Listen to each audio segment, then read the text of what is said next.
Hello everybody, I'm Evan Kamikow. For the last time this semester, join me and an expert line panel dissect the latest sports news from some of the nation's most elite college programs here in Bloomington to the biggest stadiums and stages around the world. It's officially the greatest college week of the year, Little 500 week, and we have a stacked panel to break it all down. Stick around because we got a great show for you coming up on the season 12 finale of the Toss Up.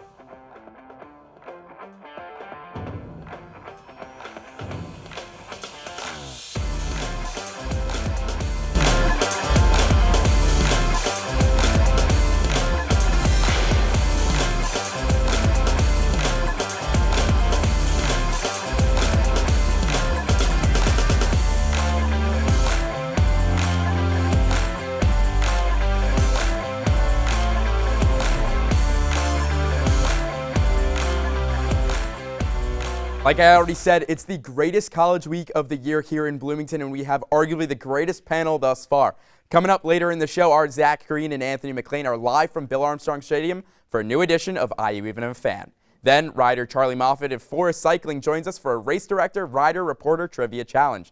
For now, our panel is stacked, like I've said a million times already, and you're probably sick of hearing it, with Austin Platt, Griffin Healy, and Race Director Hank Duncan. Guys, welcome back. Hank, welcome to the show for the first time. Great to be here, Evan.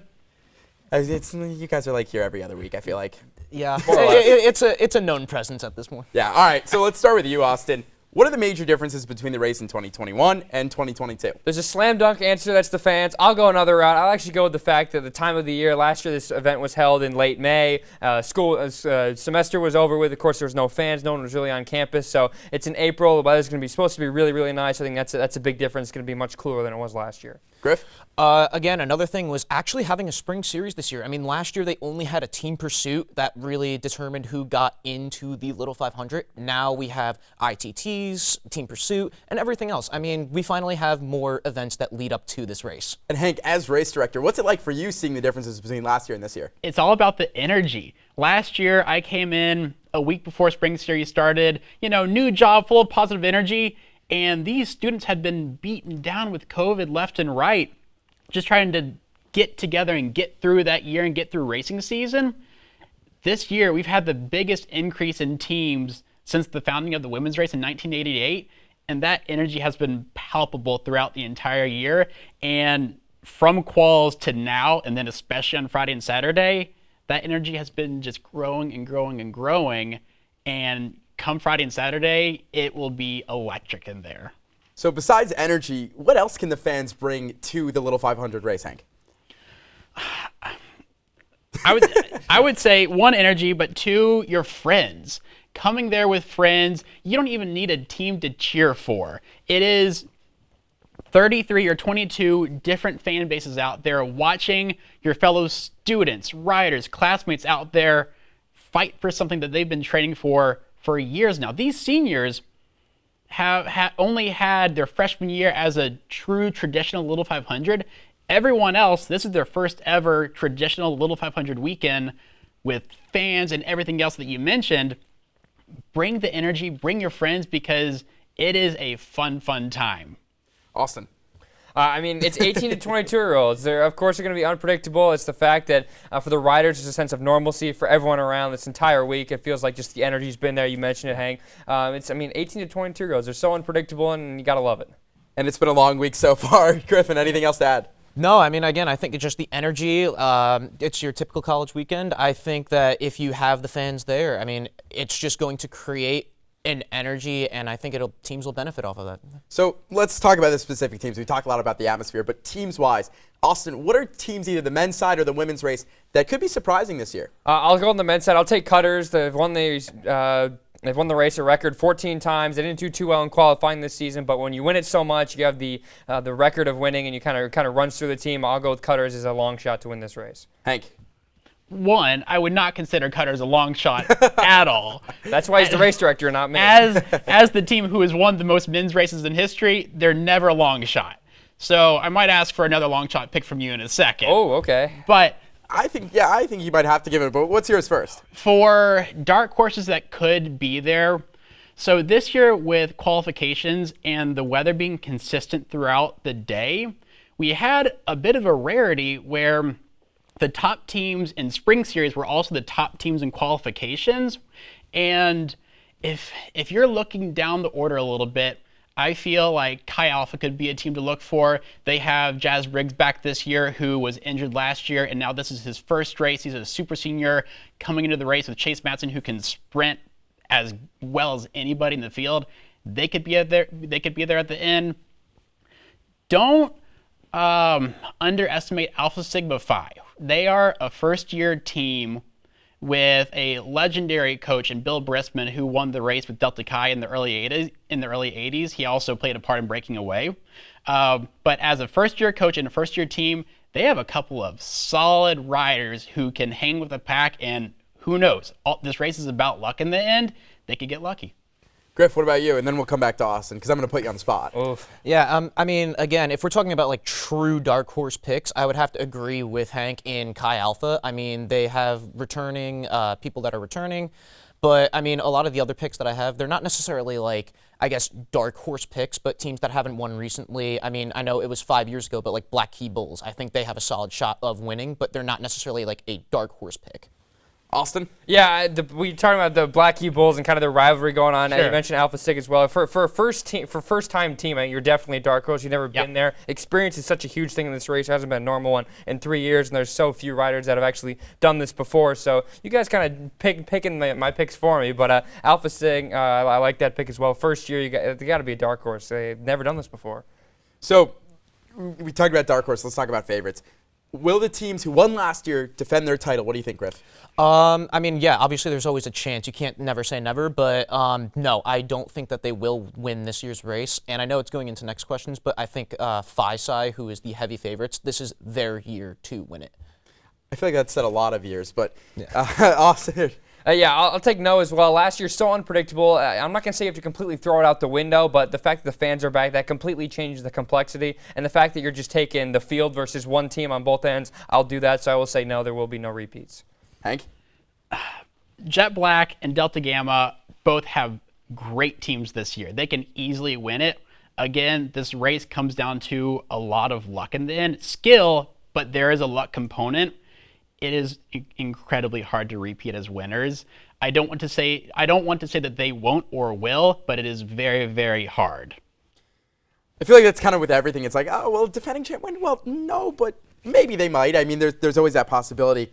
Let's talk about the favorites. Austin, who do you got as your favorite to win the men's race? I think it's pretty easy. Griffin, I think, said it's Phi-Sci. I mean, they've been so close the last few years. A slip up here and there. Pretty sure 1 year they got lapped in the very end. But I think they won quals. They have one of the best riders, Andrew Laval. So I think Phi-Sci will in fact get it done. This is their year. Griff, you gonna second that? Yeah, I mean, I'm going to second that. You have Andrew Laval, who was in the last lap of 2019, and then 7 bikers passed him where they finished 8th. And then last year they had the crash, and that gave Jet Black the opportunity to win the race. I think, again, this is the year for Phi-Sci to officially take it all. They have Laval and one of the best riders, and now that he has 2 years under his belt because 2020 was canceled, I think that he can finally will Phi-Sci into that win for the first time since 1978, I believe. And Hank, I'd love to ask your favorites, but you can't tell us that because I'm pretty sure that's against some contract somewhere. So what are keys for the men's race? So generally you have teams with 2 different overall strategies, saving it for the sprint and wanting to attack from a long range out. The key is who attacks first and how big is the attack. Generally, you have teams like maybe a Phi Kappa Psi, even a Black Key Bulls, Phi Delta Theta, or a Jet Black, who could attack from long range. They have that depth and maybe not a true clear-cut sprinter to do it at the end. So around that 100 to 125 lap mark, who's watching whom, who attacks first, and how big is the attack? How does the field react? Does it come back together for a sprint at the end, or does it get shattered and you're just riding a fast as heck race for the last half of the race? And what would you say would be more entertaining to watch, the close together or just the shatter? As a rider, I rode in a race where it shattered a little bit and had to keep trying to fight back on. I hated it. It was awful. It hurt, and it felt like it was a thankless job. So I, as a rider, enjoyed the slow race. You get to soak it in. You can talk in the pack with your buds a little bit. As a fan, fast. We want the favorites to show what they've got early on and make it a true test of strength. All right, let's flip from the men's race. Let's go to the women's race. Griff, you'll go up first this time. Who do you got winning the women's race in Rye? Again, I think the basics, it's going to be Kappa Alpha Theta. They are the best team. I know last year they didn't perform as well, but they have a bounce back. They've been consistently one of the best teams in the spring series, and I think, again, similar to Phi there's no real excuses for them to not win it, but I mean, obviously they've been one of the most successful women's teams of all time, so I think it's an easy favorite to pick. And a quick self-plug. Did a story on them. You should check it out. It's on our Twitter and social media pages. So definitely keep an eye on that Kappa Alpha Theta feature. Austin, what about you? Sorry, I had to give myself a self-plug there. You had to. It works out because I'm going to give the same answer as Griffin. That's a perfect, like right in the middle, split it up. It's obvious. They won quals. They won team pursuit. The men's race a bit more wide open. This one, if Kappa Alpha Theta doesn't win, then could we call it a choke job? I don't know, but they're the clear-cut favorites. Mm-hmm. Hank, yeah. I know you can't give your favorites, of course. But what are the keys to the women's race? Is it the same as the men's, or does it differ? So it does differ a little bit. Obviously, you still have those two differing strategies, whether it's going to be a sprint at the end or a hard-fought, fast race. But as you mentioned, on paper, the men's race is pretty wide open. You will have maybe 7 to 10 teams or so marking each other, watching each other, all of whom could win. In the women's race, it's a little bit less clear-cut, and on paper, there's a team out there that people will be watching for the whole race. And last year we saw when those teams watched Theta, who had the strongest 1 through 4 on paper from Spring Series, they wanted them to chase. They did not work with them, and they let Delta Gamma go, and all the credit to Delta Gamma for capitalizing on that and lapping the field in the first half of the race. But that pack did not work together because Kappa Alpha Theta was the favorite coming in. We have a similar situation to that this year where 1 through 4, when you look at the Spring Series results, they had the best results. And people will be watching them to see what they do. Now the question is, what do they do? Last year... That's a good question. Last year, Delta Gamma jumped the gun and went for it. This year, the question is, when does Kappa Alpha Theta go? It could be around lap 60 to 70. They could make it another early move, but I think the question is, when do they go? Because I feel like they will go at some point. They will not play it to a sprint. And that's going to be really fun to find out when they do go. That race is going to be Friday at 4. But for the first time in toss-up history, before we go to break, can we get camera 3 again? We have a little difficulty because I didn't realize how many people we're going to have, and we only have 3 chairs, and we have Charlie Moffitt from Forest Cycling joining the show. So Austin and Griffin are going to do rock, paper, scissors to decide who gets to play in trivia. This is a toss-up first. I don't know what's going to happen. Hank, any bets really quickly? I feel like right now, rock is the overwhelming favorite of what is going to be thrown first. It's a very masculine item. I feel like scissors might win it. I don't know. That might be like minus 125 there. Austin, I feel like you have a good head on your shoulders. I'm going to go like minus 120 plus 130 there. I'll take the plus 130. Give me Griffin wins All with right. paper. Here we go. For the first time in toss-up history, we're going to see what's going to happen. Who's the dark horse in this one? I don't know. You said this was a best of 3? Or? This is going to be a best of 3. Okay. Oh. All right. Well, best of luck. Best of luck. All right. Rock, paper, scissors, shoot. Okay. Rock, paper, scissors, shoot. 1-1. Here we go. For all the Rock, marbles. paper, scissors, shoot. Wins with paper. You were right. I'd like to say that I called that. He won in paper. Coming up after the break, Zach and Anthony hit the racetrack to find out are you even a fan. Then Charlie Moffitt of Forest Cycling joins the show for Little 500 Trivia. And Griffin, because he doesn't get to leave. Don't go anywhere. We'll be right back.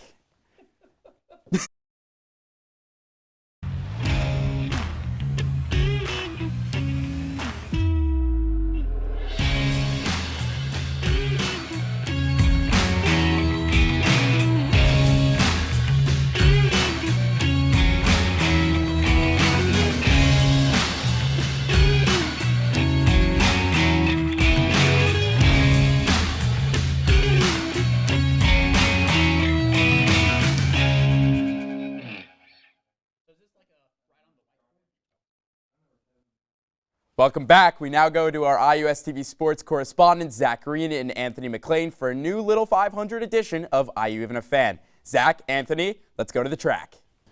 What's up, y'all? Lil 5 is in about 2 days. We got the women last week. We're going to talk to the men this week. Let's get it. Bah! Are you guys the former champs? Yeah, we won last year. Just found out that this field is built on top of a Saskatchewan burial ground. Are you serious? Yeah. Pretty crazy. We got Phi Gamma New Cycling right here. So what's gonna be like your game day attire? Like, are you gonna be wearing those sunglasses? Any like Jordans, J's? Like that? No, I got the Balenciaga sneaks coming out. No, definitely the big shades. Okay. Probably some black leggings. Gotta hide my tattoo from my mom. So. Oh, that's she don't know good. you have it? No, she does not. Oh, mama! Mama told me not to sell word. Mama. Any pregame ritual that you're going to be doing this year or anything that you might have done last year? Chief Keef. Listen to Chief Keef. Love Sosa, baby. Love That's Sosa. all you need. That's all you need. Now that boy slumped over, they do it all for Sosa. You boys ain't making And who are you racing for? Beta Theta Pi. Who are y'all beefing with? Are there any teams that you just have it out for this Saturday? That you just ready to just, y'all ready to lap like once, twice, maybe even 3 times? Definitely Phi Psi. Andrew Laval said some naughty words to me. Okay, so this guy he might accidentally fall on one of these turns, maybe just by accident, right? Yeah, accident. Accidentally. Do like anything superstitious wise, maybe? Warm cinnamon roll in the belly. Oh, yeah. That'll be exactly what I need. Yeah. Okay. And then after that, just dial it in with the guys. All right. I like to get pumped up with Slim Shady himself, a little lose yourself. Okay. Get myself going. Got to get the pre-race nutrition right. Pasta, carb up, and then hydrate, Gatorade, water, all that kind of stuff. If I believe in God, it's because it's 80 degrees Yeah, I'm outside. excited about Who are you racing for? Evan Scholars. Evan Scholars. Yeah. Are you guys scholars? Yeah, we are. We're caddies. We're caddies. We got earned a scholarship to be scholars. Yeah. Okay, cool. Army cycling. But I mean, Air Force is racing this year, so perhaps if we could lap them a few times, that would be good. Hell yeah. This year we're pretty much out for Phi Psi. I mean, from the get-go, I think we're going to try and lap them twice before the first 10 laps. It's a game plan. Anybody else? Just Phi Psi? Yeah. Some of the local teams, maybe. Yeah. So what's the beef between you and Phi Psi, if I may ask? I mean, we just think they're slow, and we're just pretty much the best team out there. Just faster. Just plain faster. Maybe a little pre-workout. I mean, who knows? Maybe.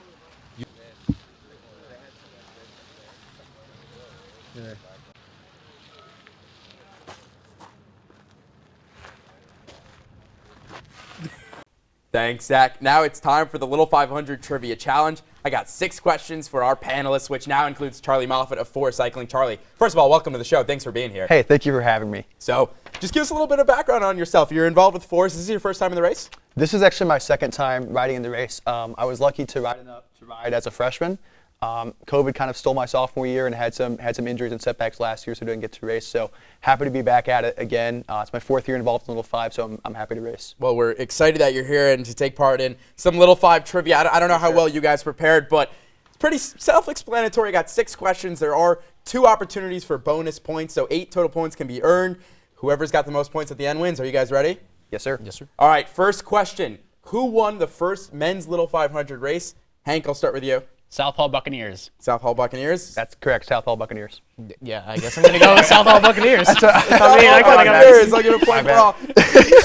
When I go around to everyone, I think I just got to do first one to raise their hand this time because you're all just going to get the same points. Ooh, You're on. Okay. Ooh. All right, here we go. Second question.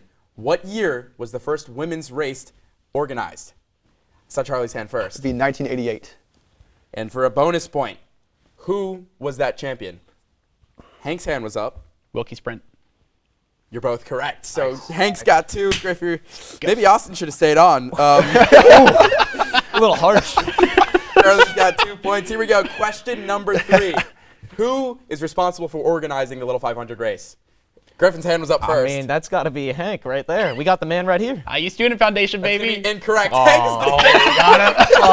It's a team. It's a team. It's a team effort. You had the right idea. The but idea. you On the missed right track, point. yeah. Really quickly, point tallies. Hank, you have 3 points. Griff, you got 1. Charlie, you have 2 points. So Hank's in the lead. Close. That's right, We have Charlie. Close. 3 questions left, 4 points remaining. Question number 4. Who has the most all-time wins for the women's race? Kappa Alpha Theta. That answer is correct. How many do they have? 8. That's also correct. Wow. Just like that, Griffin Well done. is back in this competition. Got a game. Man, you really made me look silly right there that I roasted you. It's okay. You bet on me with rock, paper, scissors. It's okay. You can't lose to the media, guy. I feel like if anyone would lose, I feel like I don't know. I'd have a feeling like Hank's the easy favorite. Like he's race director. I feel like you were throwing out answers in the last. I'm in a lose-lose situation here. If I Why is win, it lose-lose though? if I win, I beat down these 2 guys, and I look cocky.